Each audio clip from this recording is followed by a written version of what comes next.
damos paso a Diego Herrera, quien es especialista líder en la División de Conectividad, Mercados y Finanzas del Banco Interamericano de Desarrollo. Sus campos de acción son regulación, mercados de capitales, fintech, inclusión financiera y financiamiento productivo. Fue superintendente de riesgo de mercado e integridad en la Superintendencia Financiera de Colombia. Actualmente lidera la iniciativa Fintech LAC, plataforma para el fomento del ecosistema fintech en América Latina y el Caribe. Diego nos presenta un tema muy interesante. Nos hablará sobre sandbox regulatorio en América Latina y el Caribe para el ecosistema fintech. Adelante, Diego, bienvenido.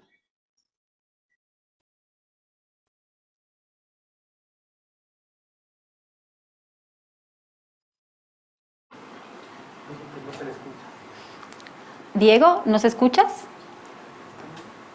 Activa el micrófono. Por favor, activa tu micrófono. Al parecer está en mute.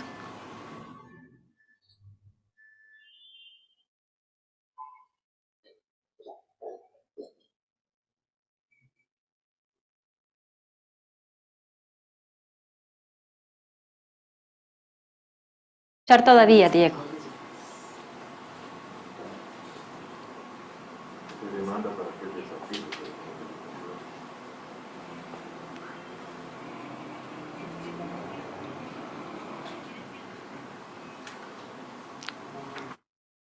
Hola, ahora sí ya. Sí, se te escucha. Muchas gracias. Buenas tardes a todos. Primero que todo, pues quiero darle mis agradecimientos a la superintendencia por esta invitación.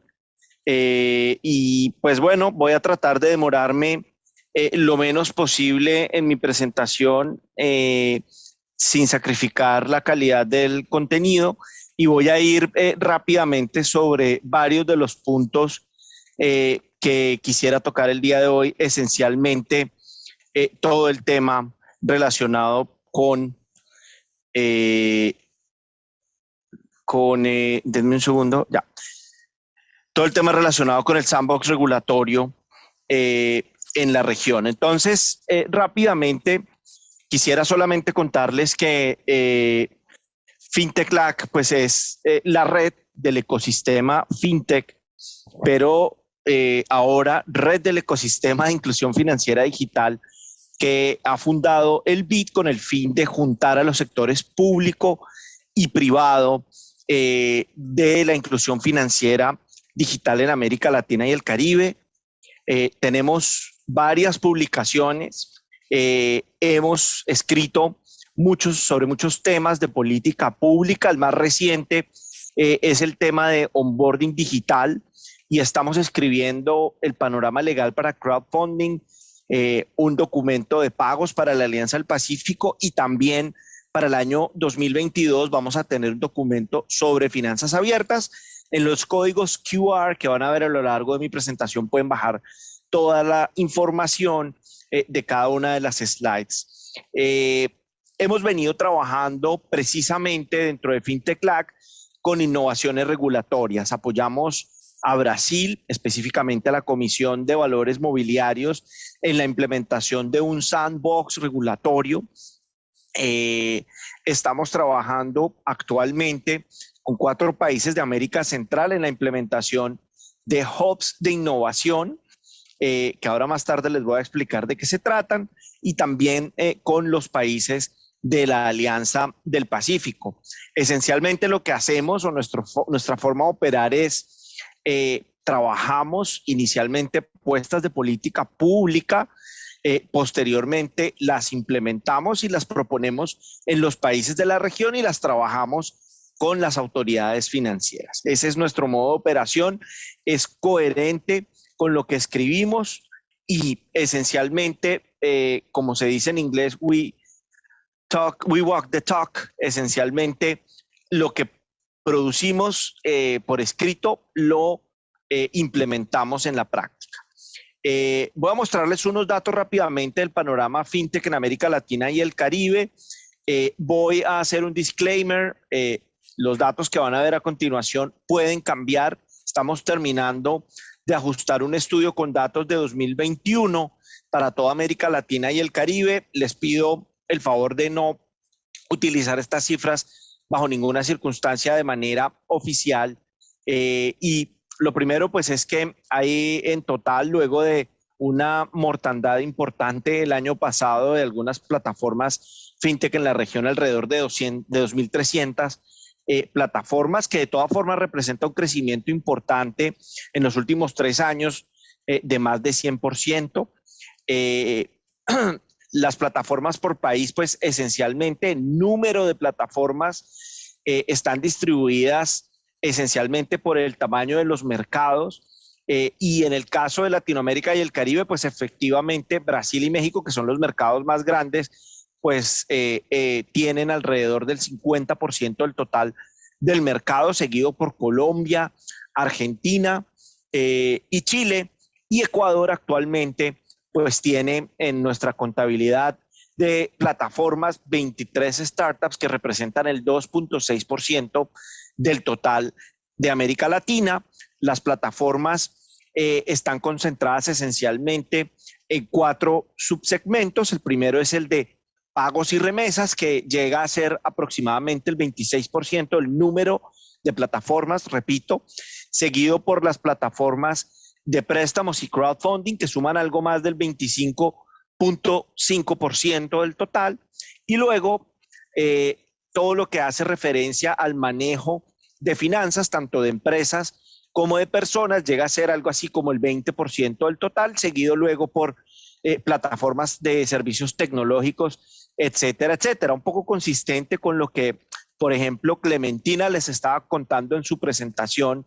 Esencialmente lo que uno ve son 2 cosas. Primero, los grandes verticales son pagos y remesas y préstamos. Y segundo, pues hay una distribución en otros verticales que lentamente vienen creciendo en número de plataformas. Luego está el tema de género, y quisiera destacar aquí que dentro de los mercados emergentes, Ecuador se destaca por tener un porcentaje alto de plataformas fintech que tienen mujeres como fundadoras o cofundadoras de plataformas de subsegmentos fintech.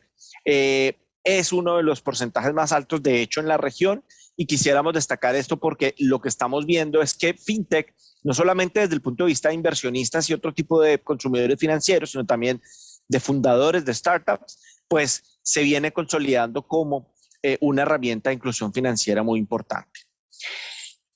Aquí vemos uno de los documentos que publicamos este año, y lo quiero destacar rápidamente porque pues lo que hemos identificado también es que las plataformas fintech vienen financiando a las MIPYMES de la región. En Latinoamérica y el Caribe estamos hablando de aproximadamente 5.270 millones de dólares financiados a través de plataformas de finanzas alternativas, que incluyen las plataformas de crowdfunding, las plataformas de deuda y las plataformas en general de préstamos online, que no necesariamente utilizan recursos del público, sino muchas veces, en la mayoría de los casos, en jurisdicciones como Colombia o Perú, recursos propios para prestarle al público. En otros casos, pues hay inversionistas que están poniendo los recursos para prestarle a proyectos, y en general lo que hemos encontrado pues es un crecimiento muy, muy grande, específicamente el salto de calidad que hubo entre 2018 y 2020 en el número de plataformas y en el objetivo de esas plataformas, como lo voy a mostrar a continuación, pues es clave para la región. Lo digo porque el 86% del total del fondeo de las plataformas fintech de financiamiento alternativo fue para MIPYMES. Y esto pues muestra también un poco las asimetrías de mercado y los resultados de esas asimetrías de mercado en términos de la carencia de fondeo para el sector MIPYME, y sobre todo en momentos en que más lo necesitan, especialmente las micro y pequeñas, como pasó el año pasado con la pandemia. Este año ya estamos recopilando los datos y estamos viendo un crecimiento importante en el volumen de otorgamiento de finanzas alternativas, y específicamente en MIPYMES también. A final del año vamos a publicar un estudio de acceso a financiamiento para MIPYMES que hicimos en conjunto con la Universidad de Cambridge y BID Invest, y lo que vamos a mostrar un poco es cómo sorprendentemente no se están financiando empresas jóvenes o empresas que tienen, digamos, poca historia en el mercado, sino por el contrario, lo que estamos viendo cada vez más son empresas con tradición y con muchos años de trabajo, pero que simplemente el sector financiero no les presta. Voy a pasar rápidamente al tema de innovaciones regulatorias. Esto era solamente para dar un contexto y quisiera mostrar en particular dos tipos de regulaciones. Lo primero, pues, son los países que tienen regulaciones para finanzas alternativas / crowdfunding, que son los que aparecen en colores oscuros, incluido obviamente el Ecuador, con una regulación que publicaron el año pasado y que está en plena implementación, pero quisiéramos destacar pues los ejemplos de Brasil y México, que fueron los pioneros en este tipo de regulaciones, y creemos que poco a poco lo que viene ocurriendo en la región y que va a ser la norma en los próximos años es que haya menos regulaciones, digamos, específicas para verticales fintech y haya más regulaciones de un vertical, que ya no es un vertical, sino es una forma de hacer negocios digitales, que son las finanzas abiertas, y algunos lo ponen un poquito más en pequeño como banca abierta u open banking. Lo que estamos viendo, pues en general en la región, es que hay dos regulaciones ya hechas, que son la de México y Brasil. Hay un proyecto de ley que el BID ayudó a financiar en Chile, y vemos poco a poco cómo reguladores de la región empiezan a ver este cambio de tener verticales a pasarse a un modelo de financiamiento distinto, que incluye lo que llamarían varios verticales, o sea, lo que veíamos antes como pagos, crowdfunding, todo separado, pues empieza a integrar lentamente en lo que sería las finanzas abiertas. Entonces, eso creo que es importante resaltarlo. Y lo otro, en el documento de Cambridge que les mostré con el código QR, van a poder encontrar una regresión que hicimos en donde se muestra que la certidumbre regulatoria tiene una correlación positiva y significativa estadísticamente con el volumen de crowdfunding, y eso pasa particularmente en nuestra región. Entonces, un poco la invitación es a tener claridad regulatoria por parte de los reguladores para que las finanzas digitales y en particular los esfuerzos de regulación tengan efectos de política pública positivos que permitan generar inclusión financiera. Luego pasamos entonces a las innovaciones regulatorias como tal. Aquí tengo dos que quiero destacar: el Hub de Innovación y el Sandbox regulatorio. Rápidamente voy a definir. El Hub de Innovación es una plataforma mediante la cual los innovadores tienen contacto directo con supervisores y reguladores del sector financiero y pueden, por ejemplo, consultar acerca de si tienen o no cabida en el perímetro regulatorio vigente. Además, los hubs de innovación, pues ahora lo voy a explicar más adelante, sirven como un mecanismo para tener datos para los reguladores y supervisores. El sandbox regulatorio, por otra parte, que lo voy a explicar más adelante, pues es esencialmente un campo de pruebas. Estos son los países que tienen hubs de innovación y sandboxes regulatorios implementados y puestos en la regulación. Creemos que el camino para ecosistemas pequeños que tienen pocos emprendedores o que apenas están empezando con la modernización de la digitalización de servicios financieros, pues es el hub de innovación. Sin embargo, me han pedido hablar de los sandboxes regulatorios. Los sandboxes regulatorios son espacios de prueba controlados por un regulador o un supervisor, en donde con algunas especificidades y limitaciones de tiempo, de tamaño de operaciones, de número de clientes, etcétera, etcétera, se pueden probar innovaciones regulatorias, innovaciones financieras con la atenta mirada del supervisor y del regulador financiero. ¿En qué consisten los sandboxes? Pues los sandboxes son, primero que todo, un espacio de prueba en donde los innovadores pueden probar sus innovaciones.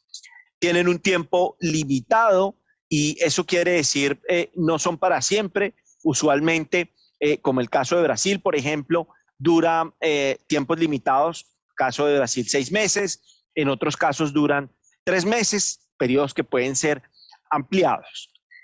No es para todo el mundo, son innovaciones específicas que se deben probar, que deben estar previamente listas para salir al público en general. Mantienen un balance regulatorio en el sentido que deben contar con la aprobación del regulador, van a estar siempre sujetos de revisión y finalmente pues son caso por caso y deben ser innovaciones, como voy a explicar a continuación, que deben contar con un marco legal, la innovación regulatoria, digo. Es decir, el sandbox regulatorio debe contar con un marco legal previamente establecido que le otorgue facultades a supervisores y reguladores para poder ejecutarlo. Los requisitos de entrada para un sandbox regulatorio, pues el primero y más importante es que la innovación esté lista para ser puesta en producción en el mercado. Es decir, las ideas escritas en servilletas, las ideas que no están cerca a ser implementadas no deben ser acogidas en un sandbox regulatorio. Para eso están, por ejemplo, otros mecanismos como el que mencioné hace un rato, que voy a dejar de último, que es el Hub de Innovación. Lo otro que es muy importante es que debe tener absolutamente claro todo el proceso, de puesta en marcha, el proceso de delivery a los clientes finales. Por ejemplo, si es una plataforma de pagos que hace, por ejemplo, blockchain, pues deben estar en la capacidad de ofrecerle al consumidor financiero un producto finalizado, un producto que le permita al consumidor pues llevar a cabo sus transacciones de pagos, etcétera, etcétera. Y finalmente, pues debe ser una plataforma o más bien un producto que ofrezca la plataforma que tenga el clearance del supervisor financiero, es decir, debe contar con una revisión previa del supervisor financiero, que ahora más adelante les voy a contar de qué se trata. Las plataformas pues tienen compromisos en materia documental, por ejemplo. En materia documental, típicamente lo que se exige en las regulaciones para que puedan hacer pruebas en un sandbox regulatorio, esas plataformas, incluye, por ejemplo, la existencia de la empresa, representación legal, una dirección física, que el objeto de la empresa sea claramente relacionado o específicamente relacionado con el producto o productos que se pretenden presentar, etcétera, etcétera. Debe contar con una representación legal clara y explícita en el país y estar típicamente fundada en el país de manera, digamos, oficial con los registros de empresas. Deben tener, digamos, mecanismos para poder responder en caso de fallos, ya sea financieros u operativos, a los consumidores financieros.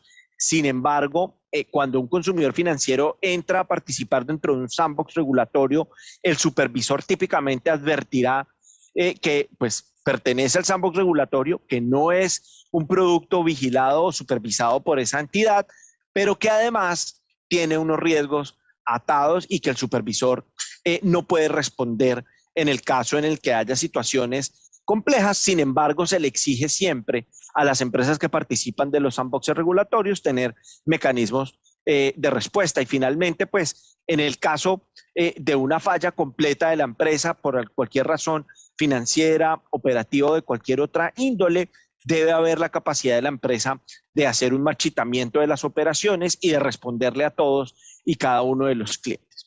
Hay un procedimiento estándar en los sandboxes regulatorios que puede, digamos, flexibilizarse, pero en general hay como 4 factores fundamentales que se tienen en cuenta. El primero, pues como lo mencioné antes, es que hay unos tiempos limitados previamente especificados para las pruebas y que el regulador establece de manera previa. Típicamente son meses. Hay un número especificado de clientes dependiendo del tipo de innovación. Pueden ser más o menos clientes y también pues hay unos procedimientos específicos, por ejemplo, para el monto individual de transacción para cada uno de los clientes. Esto con el fin de limitar y obligar a la diversificación de los riesgos de los clientes y de la misma plataforma. Lo otro pues es que debe haber compromisos en el otorgamiento de información. Y aquí es importante algo que comenté hace un rato, hace 3 slides, y es que el supervisor mantiene una supervisión y vigilancia permanente de lo que sucede en el sandbox regulatorio. Finalmente, es de resaltar que el supervisor y el regulador, o los dos, o uno de los dos, están siempre y en todo momento informados de lo que sucede en la plataforma y específicamente en el producto que se está intentando ofrecer. Esto es muy importante porque es con la mirada atenta del supervisor que este tipo de procedimientos funcionan. Entre otras cosas, por ejemplo, previo a la entrada del funcionamiento de cualquier plataforma, se deberían hacer pruebas de ciberseguridad y esas las hace el supervisor con white hackers o con otros mecanismos, como por ejemplo las pruebas de entrada, que permiten probar si la plataforma es resiliente ante ataques cibernéticos. Y a partir de ahí, pues debe haber un seguimiento constante y de prueba del supervisor. Es muy importante darle facultades a los supervisores. Esto se logra típicamente a través de la creación de acuerdos que tienen que relacionarse con, por ejemplo, todos los temas que hablamos anteriormente, pero sobre todo con la creación al interior de las superintendencias o de los reguladores de áreas específicas que trabajen estos temas. Esto escapa típicamente las funciones tradicionales de los supervisores de la región, que son más bien policivas, y no es que se pasen a ser de promoción, por el contrario, siguen siendo de, digamos, prudenciales, pero tienen un carácter distinto en el sentido que buscan apoyar el fomento de la tecnología. Desde esa perspectiva, es fundamental tener por lo menos 3 factores distintos de capacidad institucional. El primero, pues, es la creación de áreas especializadas que tratan estos temas dentro de superintendencias, bancos centrales y otras autoridades financieras. Por ejemplo, como lo mencionaba hace un rato Clementina, en Honduras se inventaron una mesa de innovación que va a evolucionar a un hub de innovación posteriormente, ¿sí? Y es un área específica con gente específicamente dedicada a los temas de innovación. Eso implica entonces que hay que capacitar al recurso humano. Eso quiere decir nada más ni nada menos que hay que entrenar a las personas, no solamente en la supervisión, sino también en las tecnologías que hay detrás de esas plataformas. Y finalmente, pues debe haber el soporte tecnológico para poder responder con el reto de supervisión que plantean las nuevas plataformas. Y esto es algo que hay que hacer ayer. Hemos encontrado que muchas de las entidades de supervisión de la región ya empezaron a hacer adecuaciones tecnológicas para enfrentar los nuevos retos que implican, por ejemplo, empresas de crédito digital, como está pasando en Colombia o como está pasando en México o Brasil. Y eso implica que, lo voy a aterrizar mucho a lo que hace la superintendencia en Ecuador, las visitas de examinación o de supervisión, de examen, perdón, o de supervisión de las entidades sometidas a inspección y vigilancia de la superintendencia, pues ya no se hacen con carpetas físicas de clientes, ¿sí? Hay que utilizar tecnologías que permiten inclusive en tiempo real evaluar la calidad de los créditos que se han otorgado. Cambia la forma en que se hace la supervisión y se vuelve una supervisión digital que implica retos distintos para los supervisores. Importante entonces adoptar esa mezcla de estos 3 factores que son, de nuevo, una organización institucional, entrenamiento y capacitación del personal y tecnologías que permitan hacer una supervisión adecuada. Termino rápidamente con mi casita de los 2 pisos del Hub de Innovación, que es un tema que es distinto al sandbox regulatorio. Los hubs de innovación para ecosistemas como el de Ecuador, que son ecosistemas pequeños que están apenas empezando a crecer, creemos que es un modelo válido y es una casa de 2 pisos. En el primer piso hay atención al público, es decir, lo que vamos a hacer es mantener un diálogo con los emprendedores, tanto de las entidades que ya previamente son vigiladas, como también con nuevos emprendedores, por ejemplo, plataformas fintech que están haciendo innovaciones en los mercados financieros. Y ahí típicamente lo que hay es un diálogo. En la implementación, por ejemplo, se hace un formulario. En el formulario una entidad o una plataforma puede decir, mire, yo quiero saber si mi producto está o no dentro del perímetro regulatorio. Voy, le mando a través de una plataforma digital esa consulta al supervisor, se propone una reunión. Esa reunión típicamente se hace de manera informal, por fuera de lo que son los procedimientos administrativos. Es una reunión en donde tanto el supervisor aprende como la entidad que está haciendo la consulta pues también aprende, y es digamos, win-win en el sentido de que hay comunicación entre supervisor y potenciales vigilados o vigilados, y toda esa información se puede grabar. Quedan actas de las reuniones entre las entidades y los supervisores financieros o los reguladores financieros, y toda esa información sube por una escalera virtual al segundo piso que está acá. Ese segundo piso es un segundo piso en donde no hay llegada del público. Hay una barrera china, una muralla china separando el primer piso del segundo piso. Allí se almacena toda la información de todas las conversaciones que hayan tenido los supervisores y reguladores con las entidades que hicieron consultas. También sirve para, por ejemplo, como lo estamos haciendo en 2 de los países en los que estamos implementando estos hubs de innovación, armar blogs y armar conversaciones de temas específicos de inclusión financiera digital. Ya no fintech, porque fintech creo que ya se nos empieza a quedar muy viejo, y lo que empieza a pasar es que estamos armando un ecosistema de innovación y un ecosistema de inclusión financiera digital, y en ese segundo piso conviven los supervisores y los reguladores. Hay un diálogo entre ellos y hay conversaciones que buscan pues implementar todo el tema de inclusión financiera digital. Es distinto en ese sentido. Entonces, con esto quisiera terminar mi presentación. Voy a parar de compartir mi pantalla. Les agradezco mucho el tiempo, traté de recortar lo más que pude, y muchísimas gracias a todos.